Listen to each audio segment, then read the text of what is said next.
ខឹងប្តីជាគ្រូប្រដាមិនចូលផ្ទះចាក់សោបង្ខាំងកីឡាករប្រមាណជិត10នាក់មិនឲ្យទៅវាយ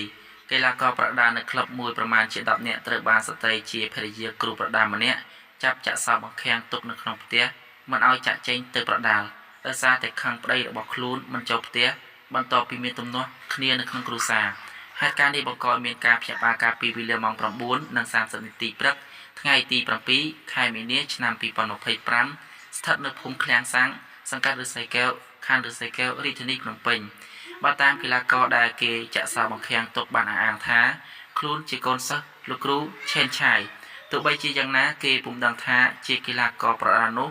នៅក្លឹបអ្វីនោះទេព្រោះទីតាំងនោះជាកន្លែងស្នាក់នៅរបស់កីឡាករចំណែកក្លឹបប្រដាល់នៅកន្លែងផ្សេងតាមព័ត៌មានឲ្យដឹងថានៅមុនពេលកើតហេតុដោយសារខឹងបរិសុទ្ធជាប្តីដែលជាគ្រូបង្ហាត់កីឡាក៏មិនចូលផ្ទះបន្ទាប់ពីមានទំនាស់គ្នាក្នុងគ្រួសារស្ត្រីជាប្រពន្ធដែលជាអ្នកមើលថែរក្សាក្រុមកីឡាករក៏បានចាក់សោបង្ខាំងកីឡាករមិនឲ្យចាក់ចេញទៅប្រដាល់ដើម្បីឲ្យប្តីរបស់ខ្លួនដែលជាគ្រូបង្ហាត់កីឡាករចូលមកដោះស្រាយរឿងលុយដែលជំពាក់គេជា